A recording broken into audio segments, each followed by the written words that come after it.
Monsieur le Président du Conseil national des barreaux, Madame la Présidente de la Conférence des bâtonniers, Mesdames et Messieurs les membres du Conseil national des barreaux, Mesdames et Messieurs les professeurs, Mesdames et Messieurs, chers amis, au moment de prendre la parole à cette matinée d'ouverture de vos 17e États généraux du droit de la famille, je dois avouer que je suis saisi d'une triple impression. D'abord des regrets de vous voir privé par cette crise sanitaire de la possibilité d'une véritable rencontre. Ces États généraux du droit de la famille et du patrimoine ne sont pas uniquement pour les avocats en droit de la famille l'occasion d'échanges professionnels, d'enrichissement, de réflexion et de formation continue.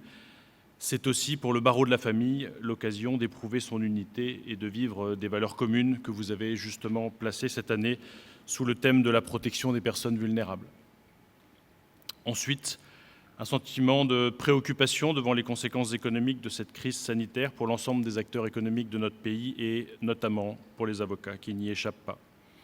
On parlera dans un instant des personnes vulnérables que l'avocat protège, mais il y a la vulnérabilité que la crise sanitaire entraîne, y compris pour les avocats.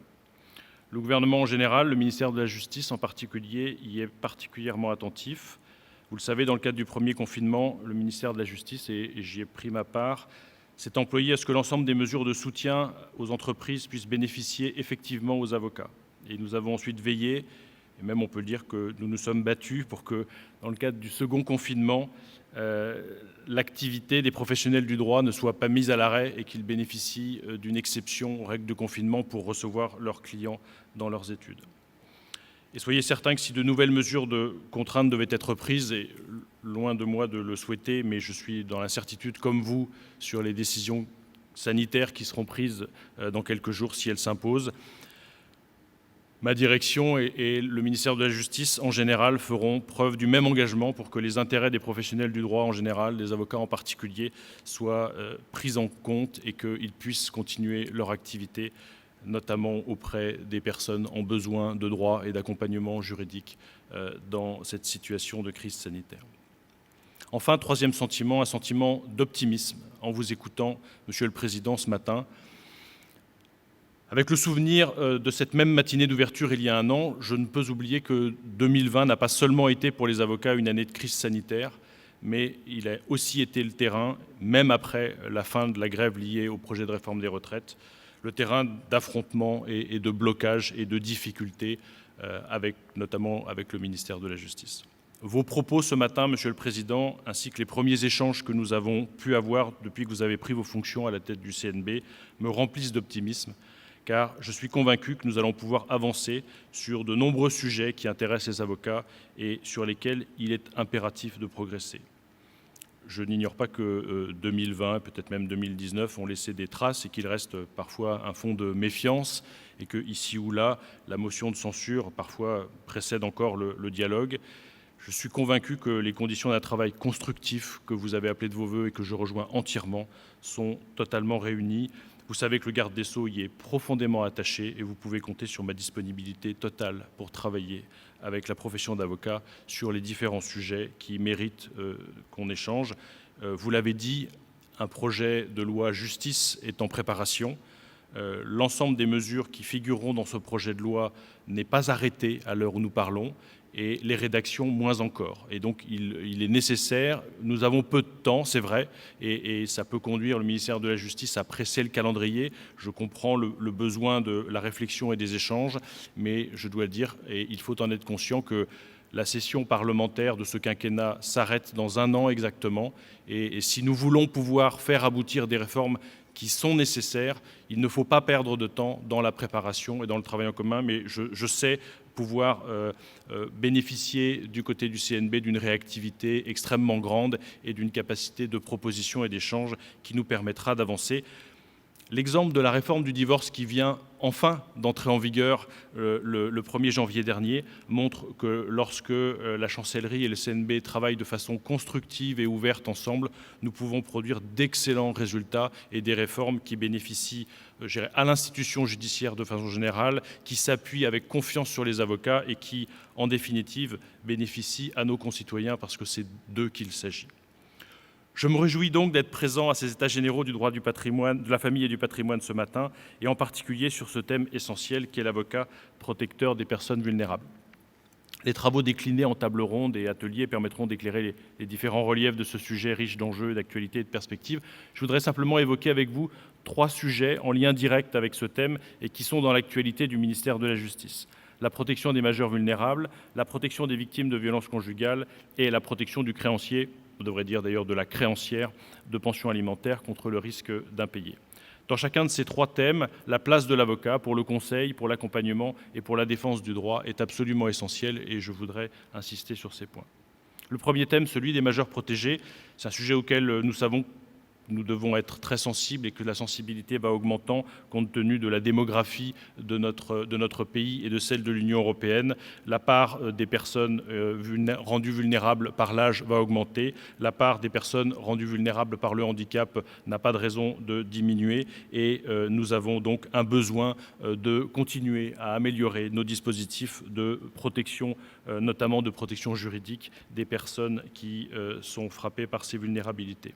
Vous le savez, avec la loi du 23 mars 2019, le gouvernement a œuvré pour replacer le majeur protégé au cœur des décisions qui le concernent. L'autonomie de la volonté des majeurs protégés a été renforcée pour des actes personnels tels que le mariage ou le pacte civil de solidarité. Le droit de vote a été restauré pour les majeurs en tutelle et il s'agissait également de s'appuyer au maximum sur l'entourage de la personne et de sa famille avec un élargissement de l'habilitation familiale. Enfin, le principe de subsidiarité et l'individualisation des mesures de protection juridique a été réaffirmé en instaurant une requête unique et la possibilité de passerelle qui devrait simplifier le processus judiciaire visant à mettre en place une protection de la personne vulnérable. En cette matière, même si la représentation de l'avocat n'est pas obligatoire, ou peut-être parce qu'elle n'est pas obligatoire, le besoin de conseil et d'accompagnement par des professionnels du droit est d'autant plus nécessaire et votre rôle est indispensable pour qu'une protection adaptée soit mise en place en fonction des besoins des personnes. Un important travail d'harmonisation des différents codes qui traitent de la protection des personnes vulnérables a été réalisé, vous le savez, par l'ordonnance du 11 mars 2020 qui a harmonisé sur la protection des personnes le code civil, le code de l'action sociale et des familles et le code de la santé publique afin de permettre une protection plus cohérente et plus efficace des personnes et qui devrait là aussi permettre une amélioration de l'état de notre droit. Enfin, le gouvernement va poursuivre ses travaux dans ce domaine et c'est le point sur lequel je voulais insister, sans se cantonner au niveau national. Vous le savez peut-être, le Portugal, qui assure la présidence de l'Union européenne, a réaffirmé que la protection des adultes vulnérables constituait une des principales priorités de sa présidence. Il a indiqué être prêt à travailler avec le ministère de la Justice français et les autres États membres en vue d'obtenir des meilleurs résultats possibles dans ce domaine au niveau du Conseil de l'Union.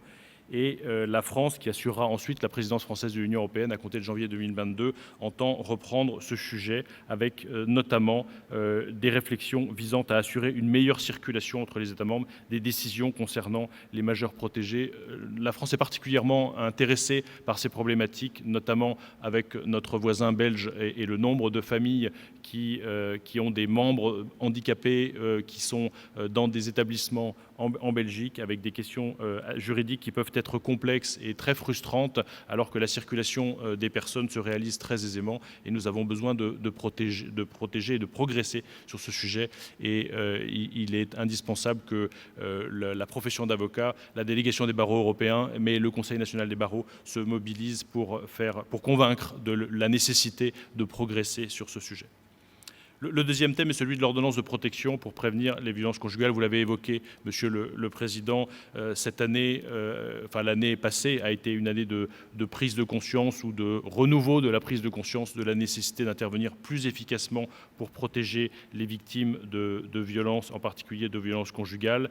Et le fait que ce sujet soit devenu un sujet d'actualité, de débat public, soit redevenu un sujet de débat public, est une interpellation pour nous, professionnels du droit, avocats, magistrats, ministère de la Justice. Nous devons être à la hauteur de l'interpellation et du besoin qui est exprimé d'une protection efficace. C'est dans le contexte, vous le savez, que le gouvernement a lancé un Grenelle des violences conjugales à l'automne 2019. De très nombreux travaux ont été menés dans le cadre du Grenelle. Les avocats y ont d'ailleurs très activement participé. Et cela a conduit à une adaptation de notre droit.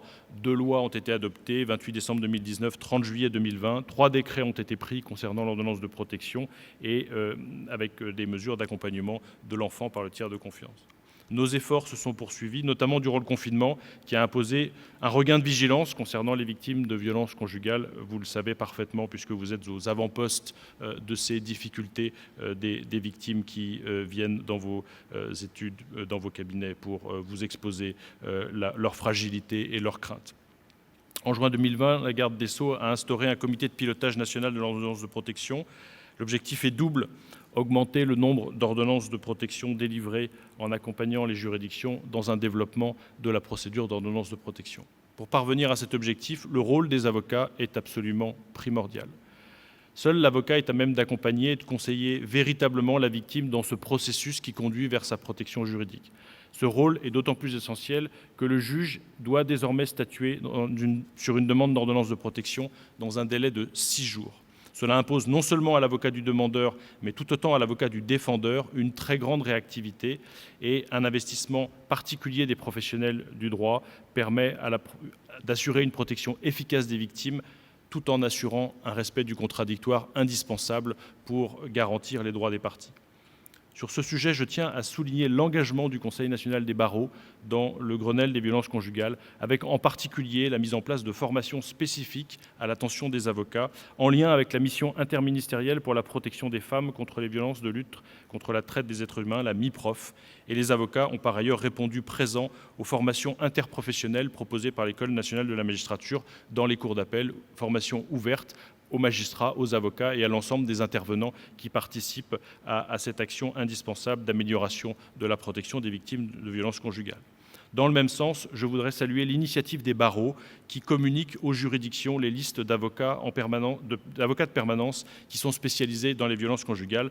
Dans chaque ressort où une telle initiative a été mise en œuvre, elle a été accueillie avec enthousiasme par les juges aux affaires familiales, car elle permet une bien plus grande fluidité des informations et une réactivité de l'institution judiciaire entièrement dans toutes ses composantes pour répondre à ce défi de la protection des victimes de violences conjugales. Ces efforts conjoints du gouvernement, des juridictions, de la profession d'avocat dans la lutte contre les violences conjugales portent leurs fruits. Nous avons ainsi constaté ces 2 dernières années une très forte augmentation du nombre de demandes d'ordonnance de protection, mais aussi du pourcentage d'acceptation de ces demandes, et donc il nous faut continuer dans cette voie.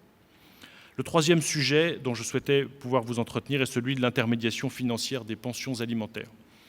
C'est un autre champ majeur de la protection des personnes vulnérables et précisément des femmes célibataires et de leurs enfants en situation de précarité. Vous le savez, les familles monoparentales représentent aujourd'hui en France près d'une famille sur 4. 85% de ces familles sont des femmes et leur taux de pauvreté est évalué à 30%, c'est-à-dire plus du double du taux moyen de pauvreté constaté dans notre pays. La pension alimentaire représente en moyenne 18% des ressources des familles qui en sont créancières. Le défaut de paiement ou le retard de paiement des pensions alimentaires est, en particulier pour ces femmes, un fléau et une cause d'aggravation de la pauvreté. On le sait depuis très longtemps. Les premières lois sur le recouvrement public des pensions alimentaires ou les premières lois dérogatoires sur les pensions alimentaires remontent aux années 1970, mais les mesures qui ont été prises n'ont jusque-là jamais produit des résultats complètement satisfaisants. Le gouvernement a décidé d'employer les grands moyens pour lutter contre l'impayé de pensions alimentaires, en mobilisant les organismes débiteurs de prestations familiales et en généralisant l'IFPA, l'intermédiation financière des pensions alimentaires.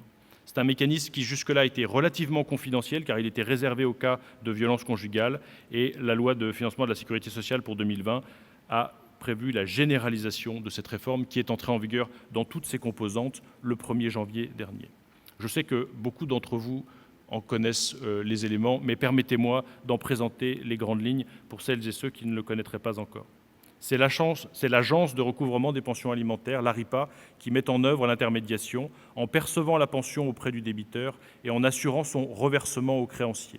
En cas d'impayé, l'ARIPA continue de verser au créancier la prestation familiale correspondante et engage sans délai des mesures de recouvrement contre le débiteur.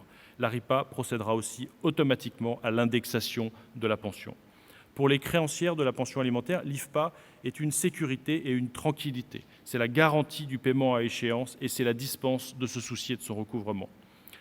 L'intermédiation peut être mise en œuvre à tout stade de la vie de la pension alimentaire et en particulier dès sa fixation. Si elle est demandée au juge aux affaires familiales, elle est de droit. Elle peut être fixée dans la convention de divorce soumise à homologation du juge et elle peut figurer dans la convention de divorce par consentement mutuel par acte d'avocat. Si j'ai fait cette présentation un peu détaillée, c'est pour insister sur le rôle essentiel, là encore, des avocats dans la réussite de cette réforme. D'une part, le succès de cette réforme implique la participation des avocats amenés à faire connaître ce dispositif et à conseiller leurs clients ou leurs clientes dans ce sens. D'autre part, pour les conventions de divorce par consentement mutuel par acte d'avocat, la transmission à l'organisme débiteur des prestations familiales des informations nécessaires à la mise en œuvre est faite par l'avocat du créancier. C'est donc de bout en bout que l'avocat accompagne la mise en œuvre de cette mesure de protection contre l'impayé. Avec cette réforme, l'avocat de la créancière de la pension alimentaire peut apporter à sa cliente non seulement le conseil et l'accompagnement pour une solution juridique adaptée à sa situation et à ses besoins, mais aussi, et c'est ça qui est nouveau, il peut lui apporter la garantie que cette solution sera effectivement mise en œuvre et que la pension alimentaire sera effectivement payée. Je ne peux donc qu'inviter les avocats à continuer à se saisir de cette réforme porteuse de sécurité, de sérénité et d'apaisement à l'endroit de justiciables particulièrement vulnérables. Et sur ce point, là encore, Monsieur le Président, je tiens à remercier les équipes du CNB qui se sont investies pour faire connaître ce dispositif, favoriser sa bonne diffusion et sa bonne application dans les juridictions. J'ai choisi ces 3 thèmes particulièrement saillants dans l'actualité du ministère de la Justice, mais la lecture du programme de vos États généraux souligne la richesse de l'ensemble des travaux que vous allez conduire dans ces États généraux et je comprends que vous avez hâte de vous y consacrer. Je vous souhaite donc à toutes et à tous d'excellents travaux et je vous remercie de votre attention.